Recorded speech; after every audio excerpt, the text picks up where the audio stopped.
Rachel Barnhart. This is Rachel Nugent, and we work for Rosin Preservation. We were brought on to the Quindaro project through Freedom's Frontier National Heritage Area.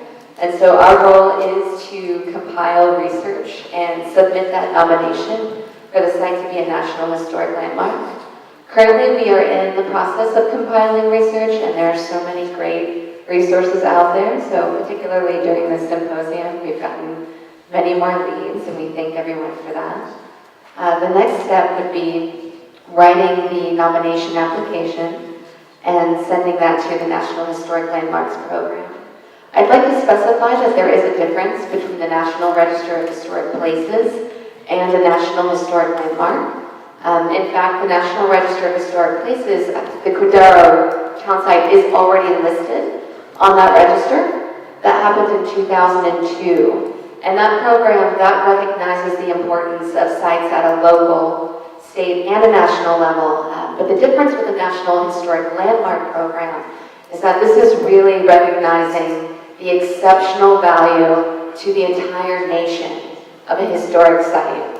And so part of our goal with this nomination is to expand the story of Quindaro. The nomination to the National Register does talk about the boomtown years of Quindaro, but in this National Historic Landmark nomination, we want to really bring in the stories from the multiple voices, again, like we've been talking about during the symposium, to talk about early settlement, the Delaware, the Wyandotte, the boomtown years, and then as well as the subsequent residential settlements, the story of Western University, and just how Quindaro has evolved over time.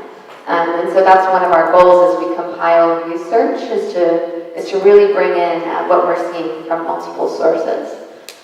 Once a nomination as a National Historic Landmark is submitted, that review process can take some time. The program does have scholars and other people within that will review that nomination, probably propose revisions and edits, and that process will go back and forth until a complete nomination is then ultimately ends up with the Secretary of the Interior, who will approve the nomination. And with a National Historic Landmark recognition, we feel that that's a really strong tool, particularly in the public relations realm. As the Reverend was talking about her ideas, and the community, they have their ideas for the future, that recognition that a National Historic Landmark provides, it really is this strong sentiment of this exceptional shared value of a historic site and the extremely important story that it has to tell throughout time. So my main comment on that is that I think receiving that recognition would be a really great tool as the community and the stakeholders in Quindaro move forward and think of ways to interpret the site's heritage and then to share that with everybody.